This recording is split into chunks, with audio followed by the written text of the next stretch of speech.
Sister 早晨，係早晨。多謝你俾時間我哋嚟同你做個訪問啦，少少訪問。其實都唔係話咩訪問嘅，都係我哋想因為都認識你好耐啦，但係譬如有好多嘢我哋其實都唔知嘅，尤其是係好耐以前關於你自己㗎啦，咁所以我哋都想知多啲啦。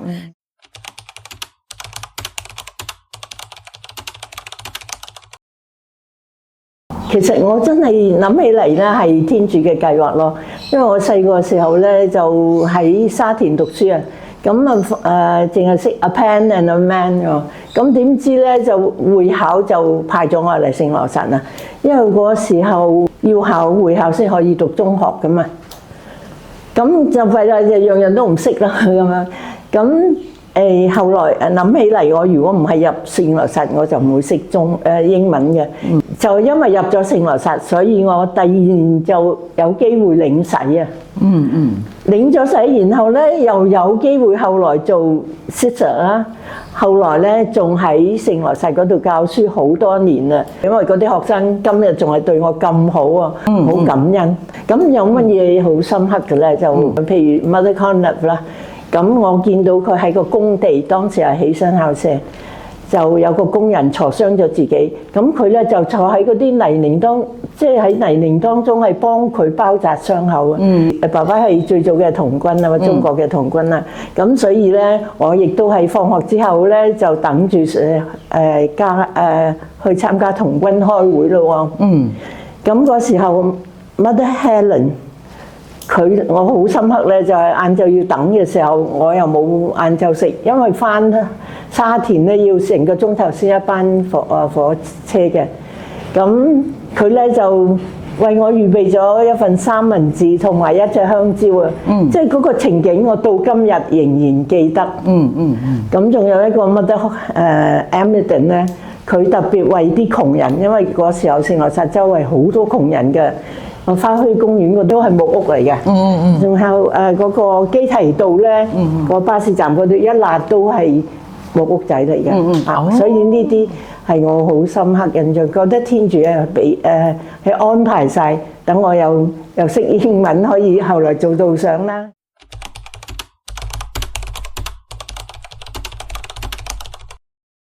其實我仲未領洗嘅時候，已經決定要做修女。係，因為學校有好多修女教書啊。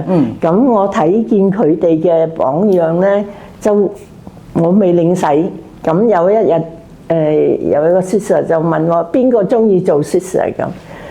咁我冇舉手啊，但係心裏邊就話我決定，但係冇講俾任何人聽。畢業之後讀師範啦，同埋教書啦。我有5個細路啊，咁要幫輕爸爸媽媽，我需要工作，咁就儲夠錢，盡量儲多啲錢留返，咁我自己先至去做修女咯。OK， 你做修女都好似有60幾年啦，嗬？係咪啊？係啊，係啊。領洗就1960年，屋企會唔會反對呢？其實佢哋好心痛，佢哋又唔係教友，佢哋又唔明白做咩你去做修女，點解屋企留唔住你啊？咁樣咧，爸爸就話尊重我嘅決定。咁媽媽咧就話只要你開心，我就願意咁。我諗起嚟都會喊。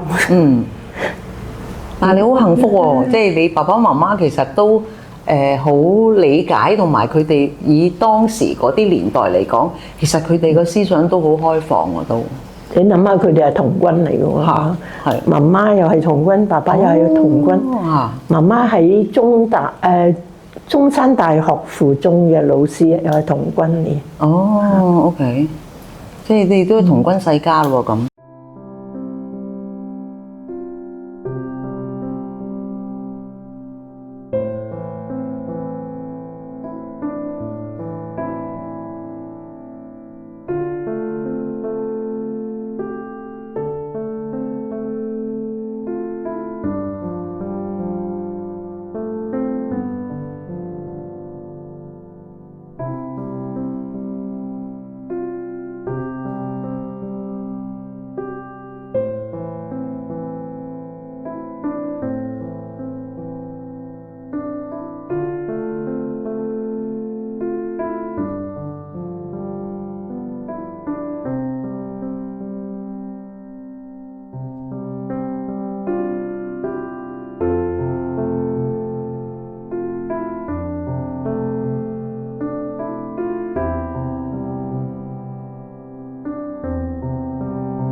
嚟咗澳門之後，咁我就好想認識澳門。我跟朝聖團咧，到處去認識啦。咁就不知不覺咁，我就參加咗呢個聖堂嘅義務福傳。咁我覺得係非常開心。我覺得好似天主係準備咗我一生嘅一切，都係準備咗為我去做呢個澳門嘅聖堂福傳。即係歷史好吸引人嘅，啲聖堂又離唔開澳門歷史啊嘛。咁所以咧，我就做得好開心咯。全世界各地啲人，無論係落雨好天，無論係嚴寒或者夏天咧，都會嚟嘅，都一樣咁多人嚟嘅。咁如果佢哋嚟到嘅咧，多數對宗教就唔會抗拒嘅。咁仲問好多問題咯。咁所以我覺得好開心能夠同佢哋講。咁其實我唔係去好多地方嘅啫，淨係去聖老靈座啦、聖若瑟修院聖堂啦、大堂同埋大三巴。咁呢個幾個地方，因為我自己都好有限啦，即係嗰個體力唔足。我試過帶佢哋去逐座聖堂去，哇，行得好攰啊！咁所以我就時時都喺呢4間聖堂之間，咁啊好多奇妙嘅奇遇嘅，又真係好開心嘅。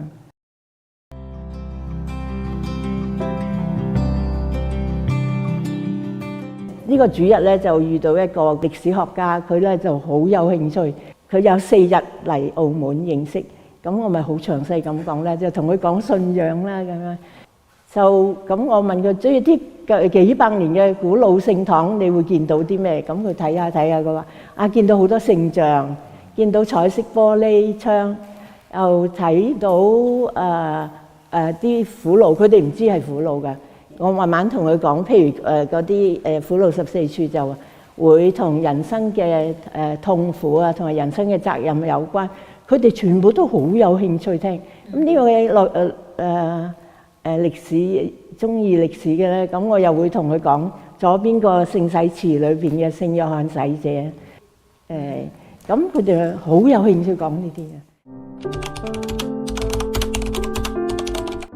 咁咧，我哋除咗即係認識你叫 Sister Lily Tam 啦，咁但係其實咧，我哋都有聽到你係被稱為呢個叫奇蹟修女嘅。咁我哋想知其實係啲咩奇蹟咧？即係好好奇嚇，可唔可以講解下？